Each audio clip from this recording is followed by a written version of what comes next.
여러분 휴가가 오면 꼭 가보고 싶은 여행지가 혹시 있는지요? 한번 마음에 떠올려 보십시오. 여기는 내가 꼭 한번 가봐야지. 한두 곳 정도 다들 가지고 계시리라 생각합니다. 이런 삶을 여러분이 누린다면 어떨까요?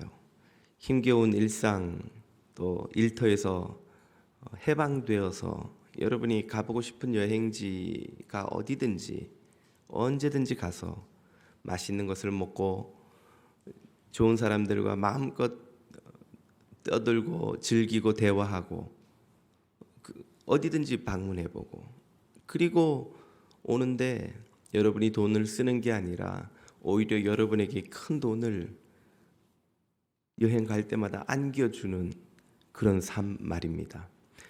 가고 싶은 여행지를 다니면서 큰 돈을 버는 그런 삶이 있다면 여러분 한번 살아보고 싶지 않으십니까? 그런 직업, 그런 삶이 있다면 당장 나라도 가보고 싶어요. 그런 분들이 많으실 텐데요. 많은 사람들이 동경하는 이런 삶을 사는 사람들이 실제로 없지 않아 있습니다. 그 중에 대표적인 인물이 미국의 백종원이라고 할 만한 앤서니 보데인입니다. 그는 유명 셰프의 베스트셀러 작가의 또 여행 작가이면서 에미상을 2번이나 수상한 CNN의 간판 스타 방송인이었습니다. 그가 전 세계 곳곳을 다니면서 먹고 만나고 방문하는 곳을 CNN 카메라맨들이 쫓아다니면서 찍어서 다큐멘터리로 만들고 또 그에게 큰 부와 명성을 가져다 주었죠. 얼마나 멋진 삶입니까? 여행 다니고 노는데 큰 돈까지 벌고 전 세계 젊은이들이 롤 모델로 삼는 그런 부러운 삶 말이죠. 이런 남부러울 것 없던 삶을 살던 그가 그러나 안타깝게도 2018년 6월 8일 그때도 여행지였던 프랑스의 고급 호텔에서 숨진 채 발견되었습니다. 사인은 우울증으로 인한 자살입니다. 아니, 이런 성공한 사람이 뭐가 아쉬워서 우울증을 앓으며 또 그런 극단적인 선택으로 생을 마감한단 말입니까? 뭐가 부러워서 말이죠. 돈이 없습니까? 명성이 없습니까? 삶이 고단합니까? 성공한 사람들이 우울증으로부터 우울증과 관계없는 삶을 살 것 같지만 예외는 없습니다. 실제 미국에서는 CEO들이 일반 사원에 비해서 우울증에 걸릴 확률이 5배나 높다는 연구 결과도 있습니다. 우울증 혹은 불안증 그 누구에게도 예외가 없는 증세지요.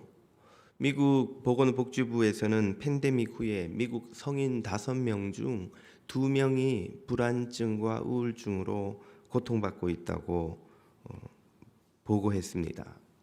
세계보건기구 역시 전 세계적으로 팬데믹 이후에 불안증, 우울증 환자가 25%가 그 전에 비해 늘어난 것으로 보고했습니다. 이 말은 미국에 사는 우리들, 자, 옆으로 봐서 하나, 둘, 셋, 넷, 5명을 세면 그 중에 2명은 불안증, 우울증으로 고생하고 있다는 거예요. 아무도 예외가 될 수 없다는 말입니다. 여러분 중에는 이 우울감, 불안감, 혹은 근심, 걱정, 두려움으로 혹은 긴장을 놓을 수 없는 형편에서 잠을 못 이루는 분들이 계시지 않는지요? 우울증을 흔히 마음의 감기라고 부릅니다. 그 말은 누구나 걸릴 수 있다는 말이죠. 감기에 걸리는 사람이 따로 없듯이 우울감을 느끼는 것도 그 누구에게도 예외적인 일이 아니라는 말입니다. 그러므로 우울감을 느끼거나 불안감을 반복해 느낀다고 해서 큰 죄책감을 갖거나 혹은 그를 비난하는 것은 옳지도 않지만 아무 도움도 되지 않습니다. 감기를 방치하면 폐렴이 되듯이 우울감을 방치하면 우울증이 되지요. 과로하면 몸살에 걸리듯이 우리의 정신이 큰 압박을 지속적으로 받으면 우울감, 불안감에 시달리는 것을 피하기가 어렵습니다. 우리가 병에 걸리면 어떻게 대처합니까? 병원을 가서 약을 먹고 치료를 받죠. 그러면 의사가 약을 주면서 이 약만으로는 안 되니 가서 생활 습관을 바꾸라고 조언하죠. 먹는 음식을 조절하고 수면 시간을 조절하고 적당한 운동을 하고 또 정서적으로 또 휴식을 취하고 좋은 관계와 가족들과의 그 함께 살아가는 그 삶을 또 강조하고 종합적인 대책이 필요하듯이 우리가 우울감이나 불안감을 느낄 때도 이런 종합적인 대책이 필요합니다.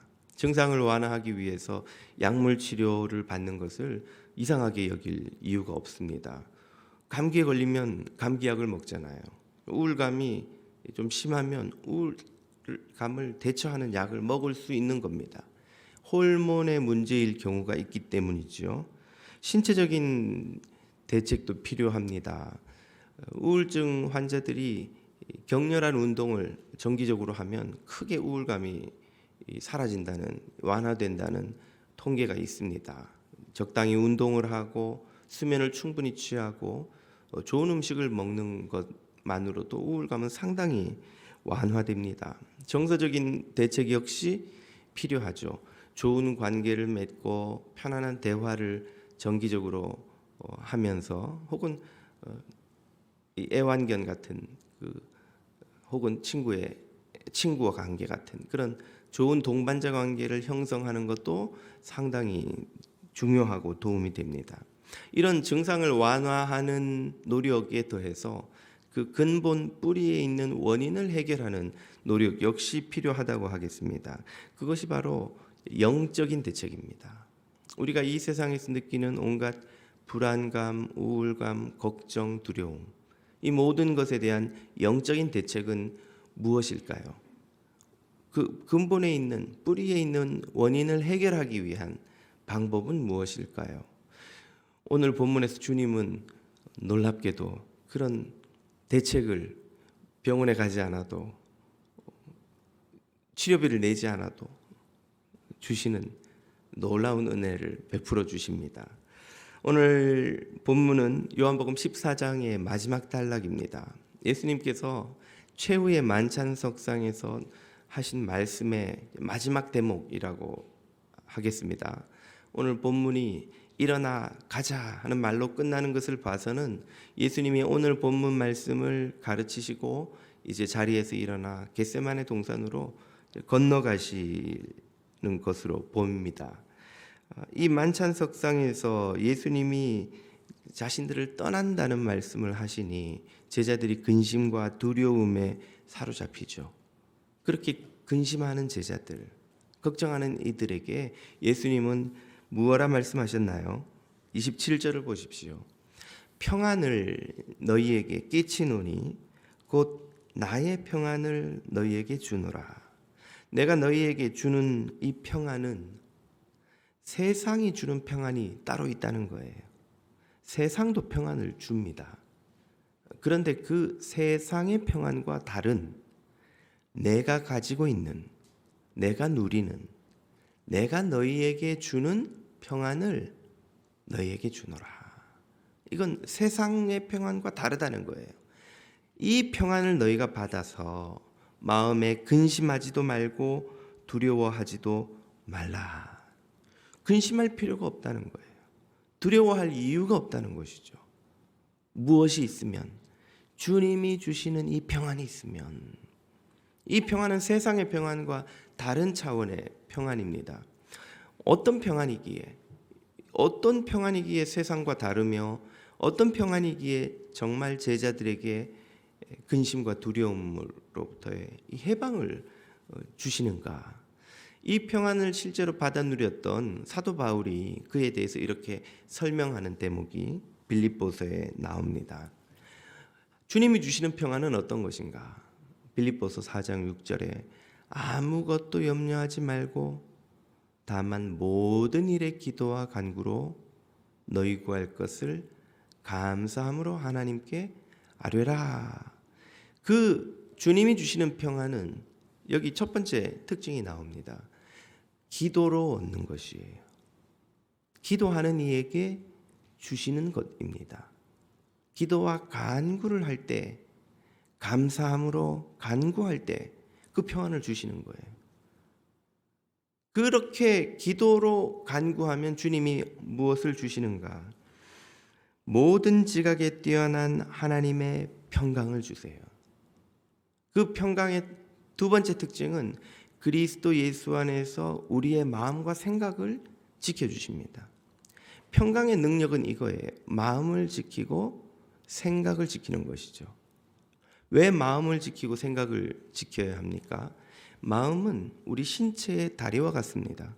다리가 부실하면 오래 서 있기가 힘들겠죠. 다리가 부러지면 아예 서는 것 자체가 어렵겠죠. 이처럼 마음이 단단하지 못하면 우리 인생이 서 있기가 어렵습니다. 풍파가 불 때, 고난이 올 때 마음이 부실해서 흔들리면 그냥 쓰러져 버리는 거예요. 마음이 깨지고 무너지면 아예 서 있지를 못합니다. 우리가 흔히 마음이 깨졌다, 마음이 찢겼다 하면 그런 상태를 견디기가 힘들어하는 것처럼 마음이 단단하게 견고하게 서 있어야 우리 인생이 서는 거예요. 튼튼한 다리를 만들기 위해서 피트니스 가서 얼마나 열심히 훈련합니까? 이처럼 마음을 단단하게 튼튼하게 만들어주는 훈련이 필요합니다. 뭐가 그렇게 만들어주나요? 바로 주님이 주시는 이 평안이 마음을 단단하게 만들어주신다는 거예요. 또한 그 평안은 우리의 생각을 지켜주신다고 했습니다. 생각을 왜 지켜야 하는가? 생각은 훈련되지 않은 야생마처럼 내버려두면 제멋대로 달려갑니다.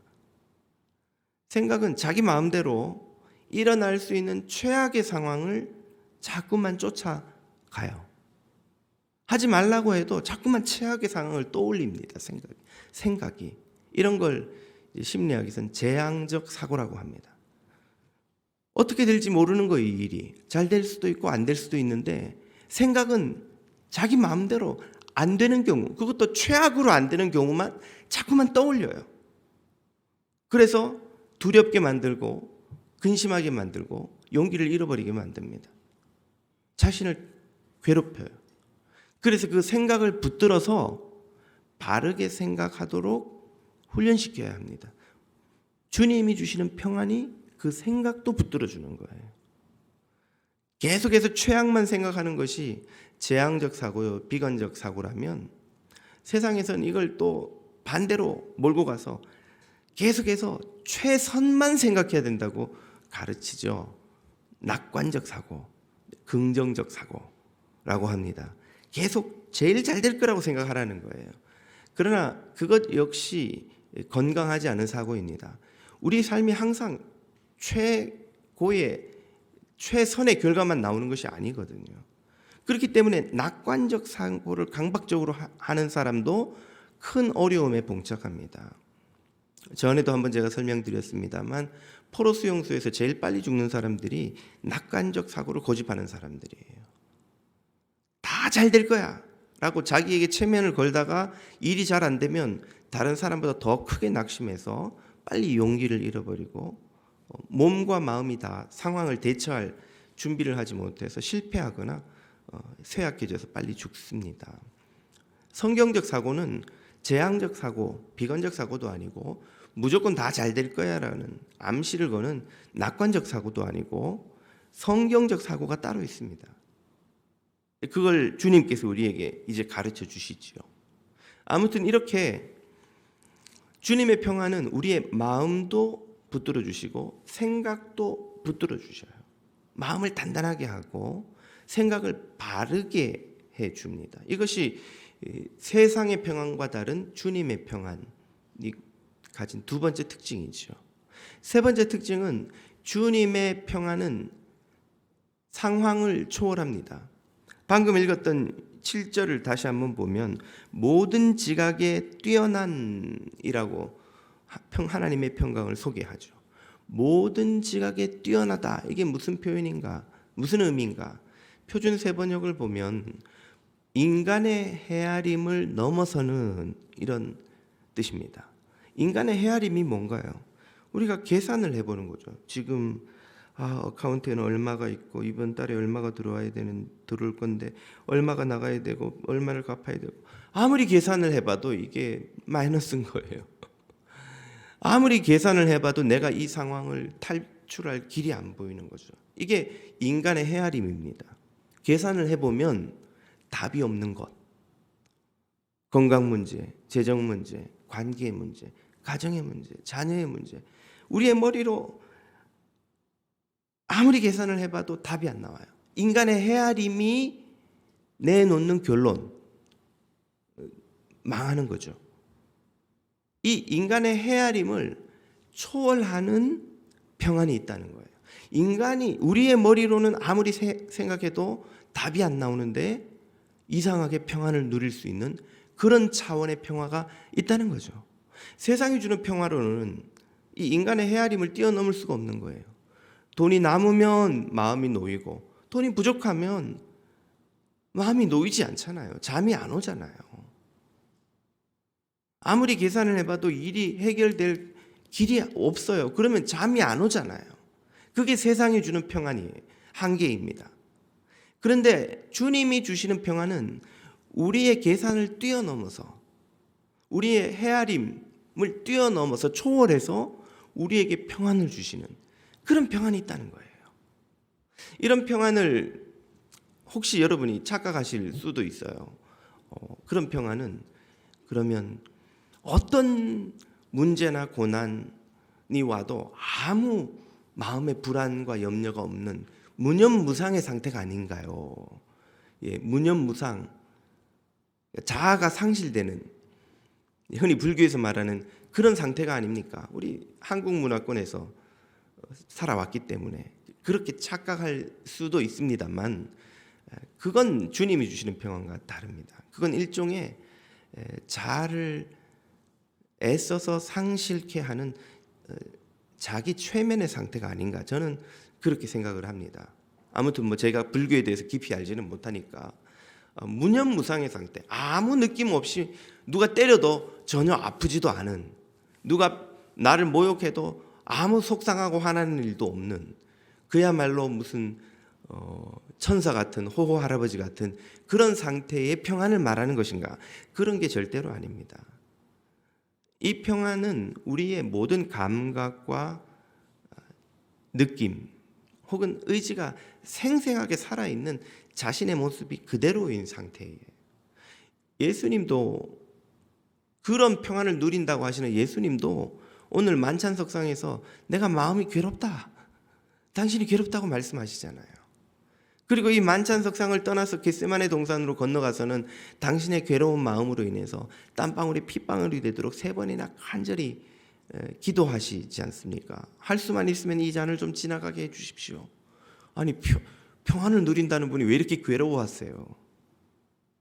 주님이 말씀하시는 평안은 괴로움도 없고 아픈 것도 모르겠고 슬픔도 안 느껴지는 그런 자아가 상실된 상태를 말하는 것이 아니라, 생생하게 살아있는 감각과 느낌으로 모든 것을 다 똑같이 느끼되 하늘에서 오는 평안으로 인하여서, 기도의 능력으로 인하여서 그 상태를 극복하는 능력입니다. 그래서 예수님도 겟세마네 동산에서 3번이나 간절히 기도하신 후에 그 평안을 회복하시고 제자들을 깨워서 이제 가자, 나를 파는 자가 가까이 왔다, 담대하게 그 상황을 맞이하시죠. 이런 게 주님께서 주시는 평안입니다. 이것은 비유하자면 부모의 사랑과 비슷한 것이죠. 부모님이 자녀를 사랑하기에 따뜻하고 자애롭게 대하시지만 항상 자녀가 마음에 드는 행동만 하는 것은 아니기에 때로는 화가 나고 때로는 막 야단도 치시죠. 훈계도 하십니다. 그럴 때 자녀와 부모 사이에는 긴장이 흐르죠. 마음이 불편하죠. 꾸짖는데 웃으면서 할 수는 없잖아요. 그러나 꾸짖는다고, 화가 난다고, 혹은 자녀가 부모를 실망시켜서 마음이 아파서 얼굴을 찡그린다고 부모의 사랑이 사라지는 것인가요? 그렇지 않죠. 부모도 그 사랑을 버리지 않았고 자녀도 늘 받아온 사랑 때문에 느끼고 있는 거예요. 아, 엄마가 지금은 저렇게 속상해하지만, 아빠가 저렇게 나를 꾸짖지만 여전히 저분들은 나를 사랑해. 자녀들이 그걸 알듯이 주님이 누리시는 평안, 주님이 우리에게 주시는 평안도 그와 같습니다. 때로 고난이 오고 실망스러운 일이 생기고 일이 뜻대로 되지 않을 때 우리의 마음에는 낙심도 생기고 실망도 생기고 또 근심도 찾아오지만, 그럼에도 불구하고 우리 마음에는 변함없는 신뢰가 있는 거예요. 하나님을 향한. 그래서 그 풍파를 밀어내고 다시금 고요함을 회복할 수 있는, 흔히 말하는 회복 탄력성이라고 할까요? 그런 탄력적인 힘이 있는 거죠. 회복되는 평안이 있는 겁니다. 이런 평안을 어떻게 얻는다고요? 제일 먼저 말씀드린 것이 바로 기도로 이런 평안을 얻는다고 하였죠. 그러면 기도할 때 어떤 일이 일어나기에 이런 평안이 우리에게 생기는 겁니까? 기도할 때 이런 평안을 우리에게 주시는 분이 있습니다. 기도할 때 우리가 이런 평안을 얻도록 도우시는 분이 계세요. 오늘 본문 26절이 가르쳐 줍니다. 보혜사 곧 아버지께서 내 이름으로 보내실 성령, 그가 너희에게 모든 것을 가르치시고 내가 너희에게 말한 모든 것을 생각나게 하리라. 이 말씀은 우리가 예수님에게 들은 모든 것을 어떻게 하고 있다는 걸 전제로 합니까? 잊어버리고 있다는 거죠. 잊어버리고. 예수님은 다 말씀하셨는데 우리가 평안을 누리기에 충분한 진리를 다 가르쳐 주셨는데 우리가 그걸 잊어버리고 있다는 거예요. 그걸 다시 생각나게 하고 그것이 무슨 의미인지 깨닫게 해주시는 분이 있다는 말이죠. 누구? 성령님. 우리가 기도할 때 성령님은 우리가 잊고 있던 진리를 깨닫게 하시고 다시 떠올리게 해주십니다. 이 성령님을 통해서 우리에게 믿음을 주시는 분이 29절에 소개됩니다. 이제 일이 일어나기 전에, 즉 예수님의 죽으심과 부활, 승천과 재림의 약속, 이 모든 일이 일어나기 전에 너희에게 다 말해 주었다. 예고했었지 내가 여러 차례. 왜 그렇게 했는가? 이 일이 일어날 때에 내가 고난당하고 십자가에 매달려 죽는 것을 너희가 볼 때에 틀림없이 충격받고 놀라고 겁에 질릴 것이다. 그때에 너희가 믿어야 할 것이 있기 때문에 너희가 믿게 하려고 내가 미리 예고해 주는 것이야. 예수님은 우리에게 믿음을 주십니다. 성령님은 깨닫게 해주시고 예수님은 믿게 해주시죠. 무엇을 깨닫고 무엇을 믿게 해주시는 걸까요? 바로 이것이 우리가 평안을 누리게 만드는 핵심적 메시지라 할 수 있습니다. 우리가 기도할 때 예수님과 성령님이 깨닫게 해주시고 믿게 해주시는 진리를 30절, 31절이 이렇게 가르쳐 줍니다. 30절, 이후에는 내가 너희와 말을 많이 하지 아니하리니. 내가 필요한 말을 이미 다 너희에게 전했다는 거예요. 이제는 말할 때가 아니라는 거죠. 이제는 그 일을 겪어야 할 때다. 그 일이 무엇인가? 세상의 임금이 올 것이다. 이 세상의 임금은 대제사장과 빌라도로 하여금 예수님을 십자가에 못 박게 만든 이 세상의 임금, 곧 마귀의 권세를 말하는 겁니다. 마귀가 와서 나를 잡아 죽이려고 할 거야. 그래서 그때 그 마귀가 원하는 대로 나를 대제사장과 빌라도를 이용해서 나를 십자가에 못 박을 거야. 그러나 너희가 깨달아야 하는 게 있는데 그 세상의 임금은 내게 관계할 것이 없으니. 이 말은 실제는 그 마귀가 나를 십자가에 못 박는 게 아니라는 거예요. 마귀는 자기의 계획과 힘으로 하나님의 아들을 십자가에 못 박혀 죽임으로 자기의 계획대로 되었고 자기가 승리했고 세상을 죽음으로 가득히 채울 것이라고 생각하지만 그건 마귀의 혼자만의 착각이야. 마귀의 어리석은 오판이야. 그런 뜻이에요. 마귀가 나를 죽이는 게 아니라는 거예요. 마귀가 승리한 게 아니라는 말이에요. 내가 마귀에게 지는 게 아니라는 말이에요. 그러면 왜 예수님이 십자가에 못 박히고 죽으시고 고난을 당하십니까? 31절 오직 이것은 내가 아버지를 사랑하기 때문에 아버지께서 명하신 대로 행하는 것이야. 내가 십자가에 못 박혀 고난받고 죽는 것이 아버지의 뜻이지. 그 아버지에게 순종하는 나의 순종이지. 마귀가 하는 일이 아니야. 그런 뜻이에요.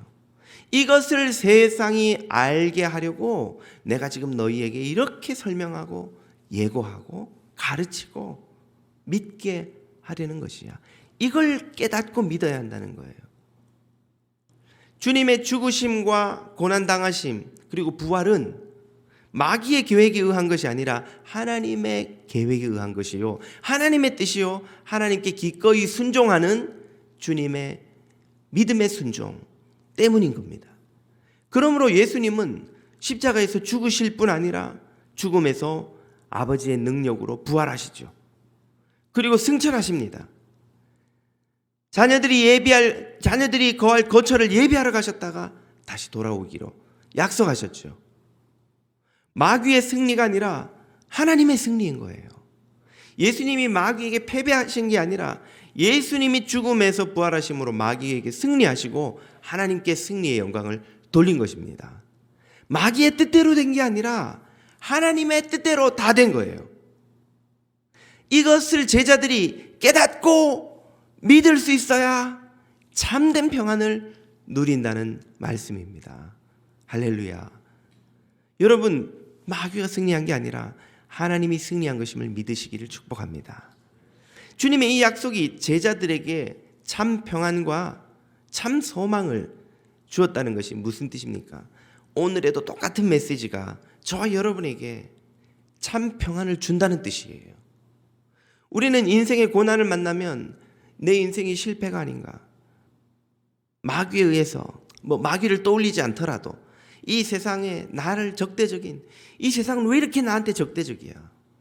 왜 이렇게 나에게 우호적이지 않은 거야? 이 세상의 풍파가 나를 실패하게 만들고 괴롭게 만들고 가족들이 나를 힘들게 만들고 동료들이 나를 힘들게 만들고 세상의 온갖 나쁜 사람들이 나를 힘들게 만들고 왜 이렇게 나를 괴롭히는 거야? 나는 지금 괴롭힘을 당하고 있고 내 인생은 지금 나락으로 떨어지고 있고 내 인생은 실패로 추락하고 있는 게 아닌가? 걱정하고 두렵고 결국에 망할 것 같은 두려움에 사로잡히지요. 하나님의 자녀들에게는 하나님의 뜻이 이루어지는 것이지 우리가 걱정하는 것처럼 마귀에 의해서 우리의 인생이 망하는 것이 아니라는 사실을 깨달아야 한다는 말이에요. 우리 인생의 주권자는 마귀가 아니라 하나님이십니다. 우리 인생의 모든 문제는 마귀가 아니라 하나님이 통제하고 계십니다. 하나님이 다스리십니다. 주님이 다스리십니다. 주님의 뜻대로 되는 거예요. 주의 뜻대로 부르심을 받은 자, 곧 그가 사랑하시는 자에게는 모든 것이 합력하여 선을 이루느니라.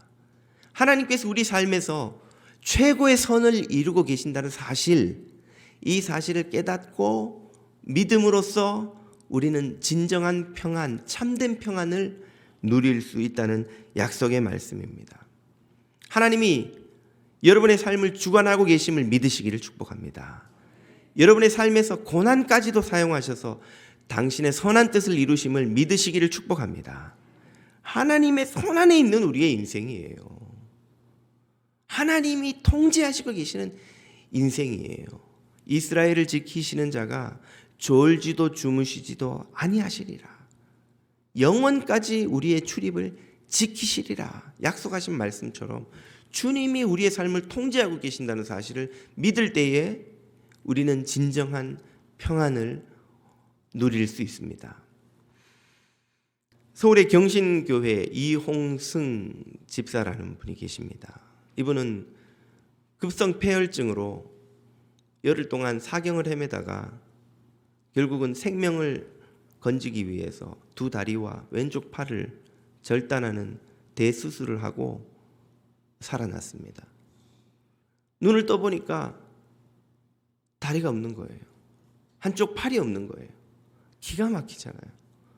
정신을 잃은 게 언젠지도 모르겠는데 자신은 응급실에 누워있고, 하루아침에 건강하던 사람이 장애라는 말로 표현할 방법도 없는 두 다리와 한쪽 팔이 없어졌으니 누워서 절망 가운데 슬퍼하며 하나님께 기도를 하는데 갑자기 자신이 암송했던 말씀이 떠오르더랍니다.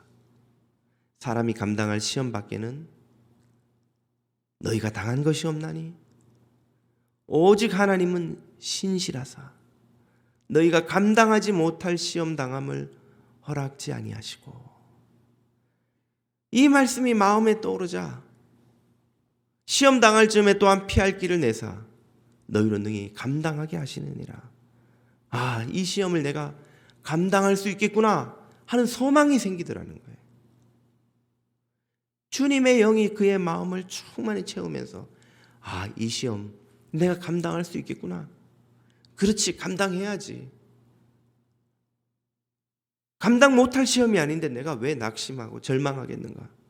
그리고 기도를 하고 있는데 의사가 간호사고 들어와서는 이 이홍승 집사가 자는 줄 알고 자기들끼리 막 이야기하면서 처방전을 써주더라는 거예요. 진통제랑 항우울제 이 환자한테 주사해 주세요. 진통제는 알겠는데 아프니까 항우울제를 왜 주지? 눈을 뜨고 의사를 불렀습니다. 선생님, 왜 항우울제를 주세요? 이런 일을 겪는 분들은 다 우울증 걸립니다. 저 하나도 안 우울한데요. 우울하실 거예요. 그리고 가더라는 거예요. 그래서 항우울제 나오는 걸 안 먹었답니다. 진통제만 먹고. 치료를 끝내고 재활병원에 갔더니 의사가 진단을 하면서는 하는 말이 선생님은 입원하실 필요 없어요. 왜요? 선생님 재활 안 됩니다. 무슨 말씀이세요? 저 재활하러 왔는데. 선생님은 지금 두 다리 한쪽 팔 이 정도 증세로는 재활하셔도 못 걸어요. 아니요, 무슨 말씀하세요? 저는 재활해서 걸어서 일상으로 돌아가려고 온 겁니다. 재활할 겁니다. 안 됩니다. 저희 아무것도 약속 못 드려요. 괜찮습니다. 그냥 입원해서 치료만 받게 해주세요. 피눈물 나는 재활을 거쳐서 결국 의수, 의족, 휠체어를 의지해서 다시 걷고 다시 일상생활을 하고 다니던 직장에도 복귀해서 임원으로까지 승진하였습니다. 그는 자신에게 감당치 못할 시험을 주시지 않는다는 주님의 약속을 믿고서는, 자신이 그 모든 고난을 극복할 힘을 주신다는 것을 믿고서는, 하나님이 그의 삶을 통제하신다는 것을 믿고서는 좌절하지 않고 절망하지 않고 소망과 용기와 평안을 회복했던 것이죠. 하나님은 우리에게 어떤 분이십니까? 우리가 감당하지 못할 고난조차도 당신의 주권 아래 두고 우리가 겪는 모든 고난마저도 합력하여 선을 이루게 하시는 분입니다. 예수님이 무엇라고 말씀하셨나요? 참새 두 마리가 한 아사르리온에 팔리지 않느냐?